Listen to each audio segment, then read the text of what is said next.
Dino Baydala, a former attorney, is the host of SiriusXM Radio's daily program The Dino Baydala Show and a columnist for The Daily Beast. Follow him at Dino Baydala. The opinions expressed in this commentary are his own.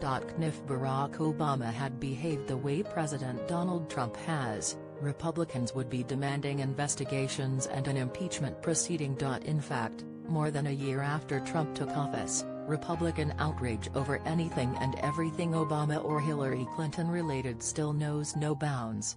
In fact, for fun, I periodically tune into Fox News, because on that network Clinton is actually president, at least on the days they aren't suggesting Barack Obama still is, and he's to blame for some current wrong. They are so petty that GOP Representative Peter King was once outraged that Obama dared to wear a tan suit to a press conference.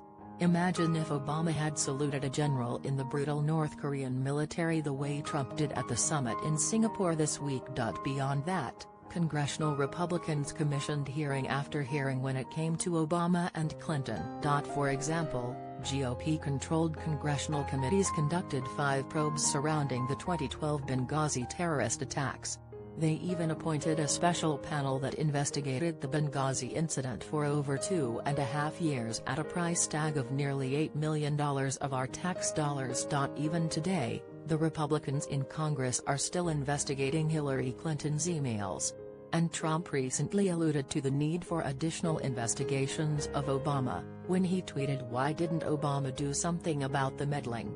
Why aren't damn crimes under investigation? But where are the investigations by Congress of Trump, or even the outrage over Trump's apparent misconduct and possible crimes?" Sure, a few brave and soon-to-retire Republicans have spoken out, but it seems the majority of the GOP fears Trump's cult, or as I call it, Cult 45.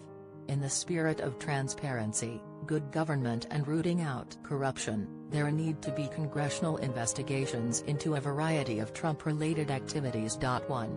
If Obama had a chain of hotels where foreign government officials and others trying to curry favor with the Obama administration stayed, the Republican Party leadership would have been demanding investigations into his finances.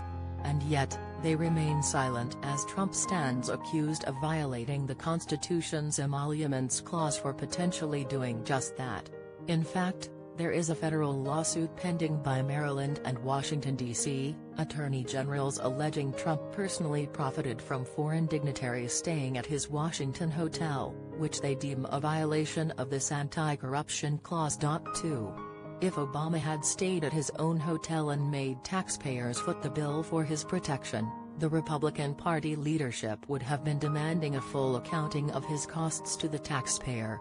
And yet, they remain silent, even though Trump has been using American tax dollars to cover his stay at his hotels.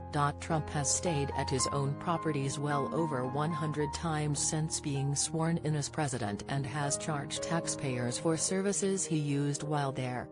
For example, Trump billed us over $130,000 for the Secret Service's use of golf carts while protecting him at his golf courses.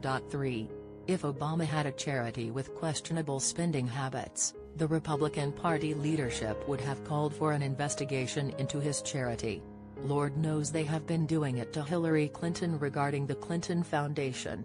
And yet, it remains unlikely we will hear any Republicans call for investigations into Trump's charity, despite the fact that the New York Attorney General filed a lawsuit on Thursday alleging Trump and his 3 eldest children engaged in persistently illegal conduct at the president's personal charity. 4.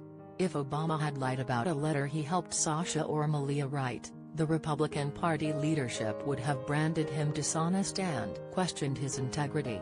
And yet, they remain silent, even as news breaks that Trump helped his son draft a misleading letter about the nature of his meeting with Russian nationals at Trump Tower, one which was set up to get dirt on Hillary Clinton. 5. If Obama's personal lawyer had sold access to the White House, the Republican Party leadership would have called for an immediate hearing to discuss both the lawyer's conduct and any potential knowledge Obama had of the situation. And yet, they remain silent, even as more and more stories emerge regarding Michael Cohen's selling of information and access to the White House. 6. If Obama had been accused of sexual misconduct, the Republican Party leadership